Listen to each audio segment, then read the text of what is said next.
Muy buenas tardes, bienvenidos a El Mundo Ahora de France 24. Yo soy Elena Lozano y todo lo que verá a continuación es noticia. Iniciamos. El Congreso de Perú aprobó la censura contra el hasta hoy presidente interino José Gerí. El mandatario fue destituido tras verse involucrado en una serie de escándalos por contrataciones a modo y reuniones semiclandestinas con contratistas chinos. Conectamos con nuestro corresponsal en línea.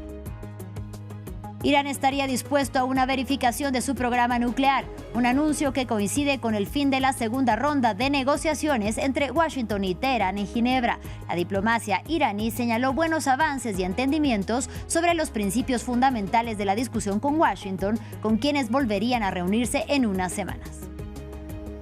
Ginebra también fue escenario de una nueva ronda de negociaciones tripartitas entre Rusia y Ucrania y Estados Unidos para buscar una salida a la guerra. Según una fuente cercana a Moscú, se trató de un tenso encuentro en el que se abordaron aspectos políticos. Mañana continuarán las conversaciones con los temas militares.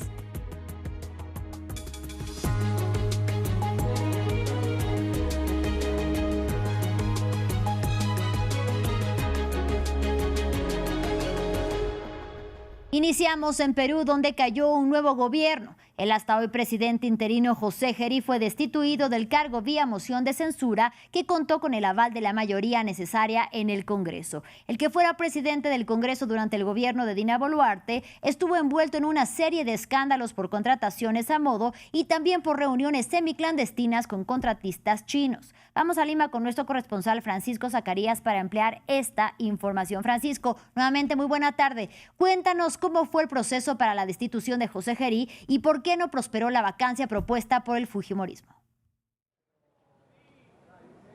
Buenas tardes, nuevamente desde Lima. En realidad, la moción de vacancia era un chaleco salvavidas, se podría decir, arrojado desde el fujimorismo para tratar de liberar a José Gerí de ser destituido. Y en realidad muchos congresistas ya no pudieron sostener al mandatario porque ya era mucho el descontento en las calles, el descontento de diversos sectores por la manera como se reunió clandestinamente con los empresarios chinos. A todas luces, según una encuesta de opinión, el 68% de peruanos considera que José Gerí está salpicado por actos de presunta corrupción con estas reuniones clandestinas, y asimismo también se había venido acusando al mandatario de otorgar beneficiosos contratos a señoritas que se habrían reunido con él en el Palacio de Gobierno. Entonces, tal como sucedió con Dina Boluarte, muchos congresistas ya no les quedó otra que quitarle la protección, toda vez que se presentan a elecciones. Entonces, con el ánimo de conquistar electores, mantener a Gerí en el cargo les resultaba perjudicial en sus intereses electorales de los comicios de abril próximo. Muchos congresistas van nuevamente a intentar una posición en el Congreso mediante su postulación bien a la Cámara de Senadores o a la Cámara de Diputados, y esto les resultaba contraproducente mantener a José Gerí en el cargo. Por eso es que se intentó blindar al entonces mandatario haciendo un cuarto intermedio en la que se previó poner a debate la consideración de una moción de vacancia, pero finalmente triunfó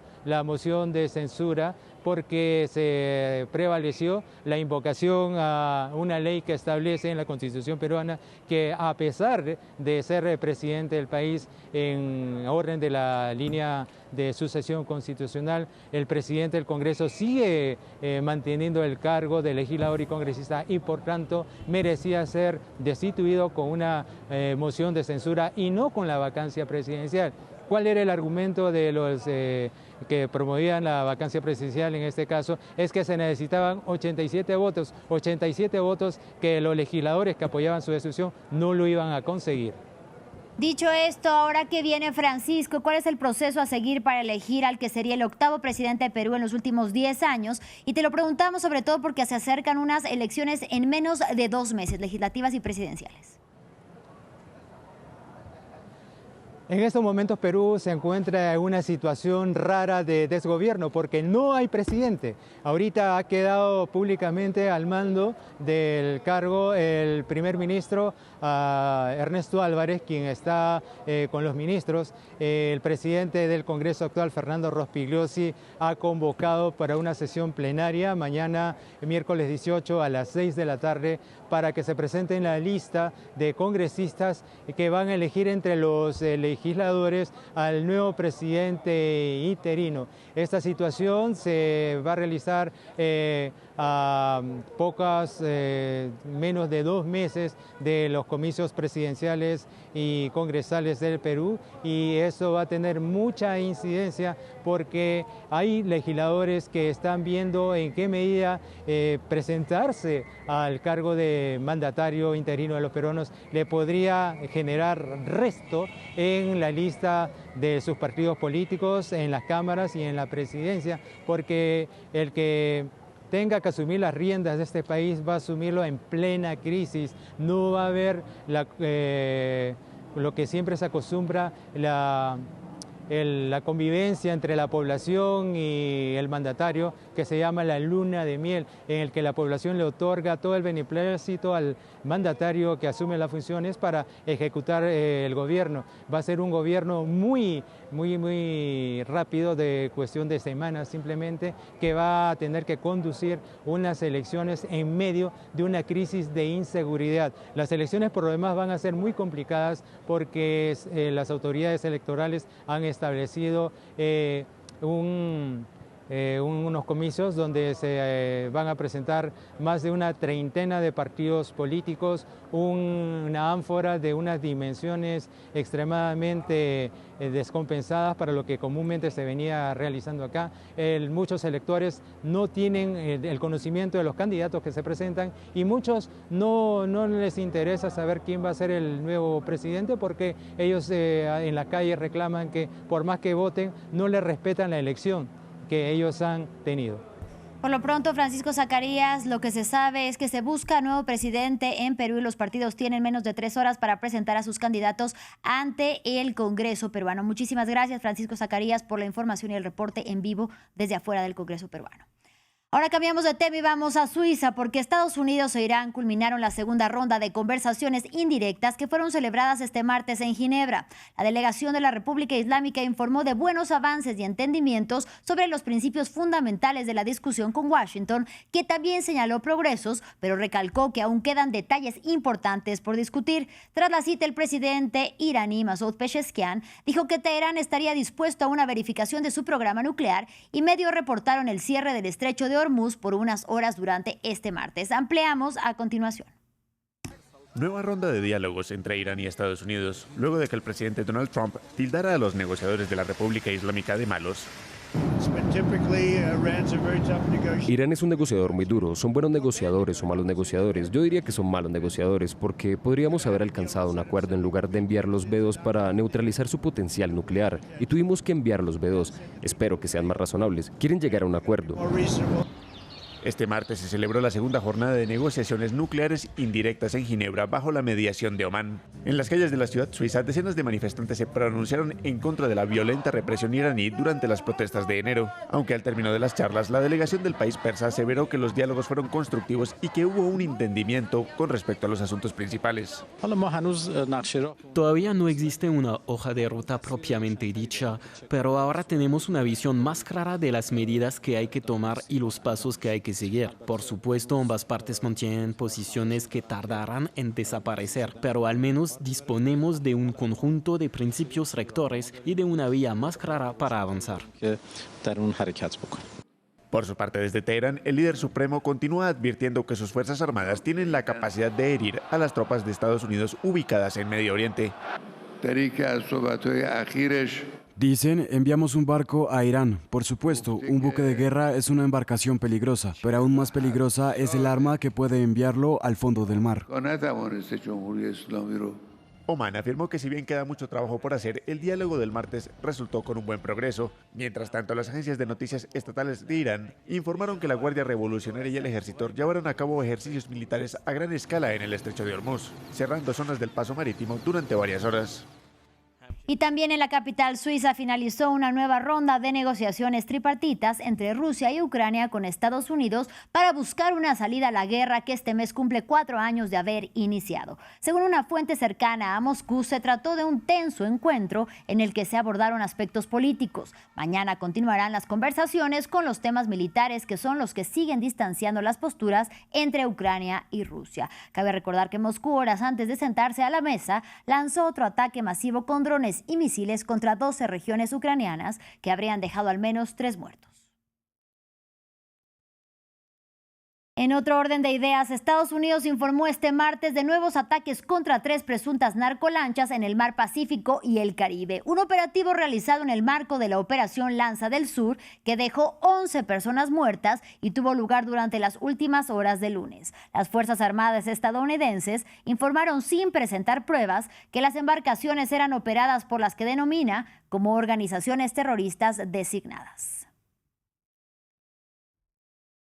México, el vecino del sur de Estados Unidos, no se unirá a la Junta de Paz para Gaza convocada por el presidente Donald Trump. El gobierno de Claudia Sheinbaum informó que en su lugar, México enviará a Juan Ramón de la Fuente, su embajador ante Naciones Unidas, como observador. Según explicó la mandataria, su negativa a unirse responde a la necesidad de que todas las partes sean incluidas en procesos de paz con Medio Oriente.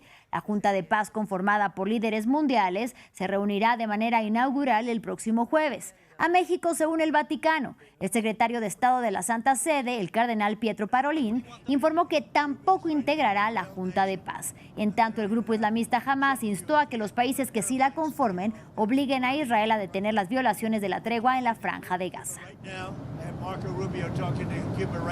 Continuamos este informativo en Estados Unidos. Este martes falleció el líder por los derechos civiles Jesse Jackson, el reverendo bautista que se convirtió en un estrecho colaborador de Martin Luther King y que presentó 2 veces a la nominación presidencial del Partido Demócrata.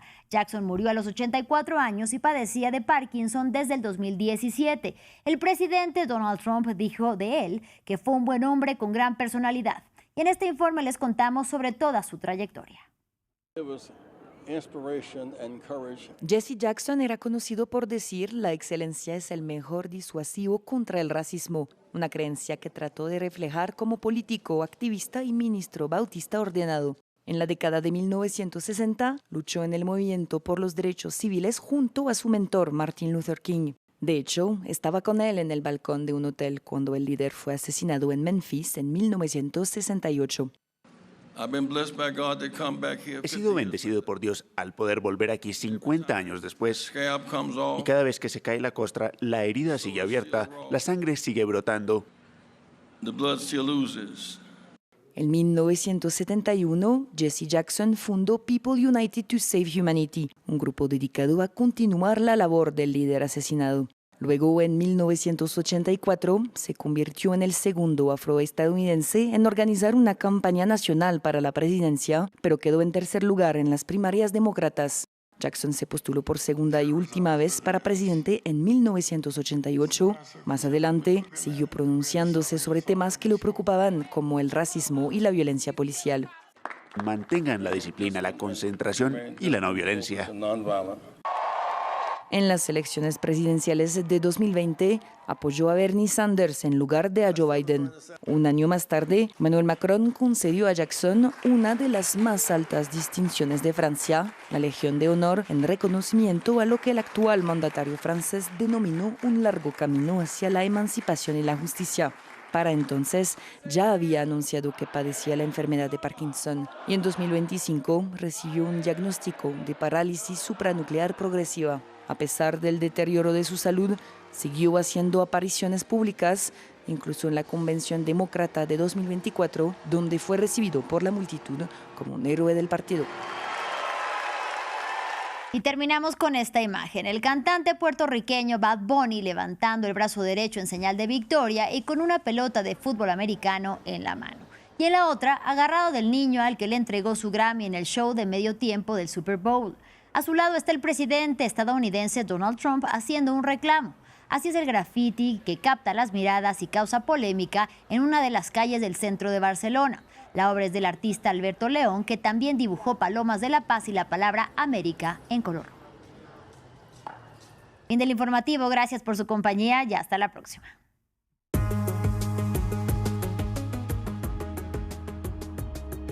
Bienvenidos a un nuevo episodio de Medio Ambiente por France 24. Calentamiento global, pérdida de la biodiversidad, contaminación, las crisis de un planeta en peligro. Hablemos ahora de las consecuencias, porque el petróleo contaminó la fuente de agua que abastece a más de 500.000 personas en Ecuador. Ante estos desafíos ambientales, surgen soluciones creativas. Descubra las salidas sostenibles para un planeta resiliente. Acompáñenme en la crónica de Medio Ambiente en France 24 y en france24.com.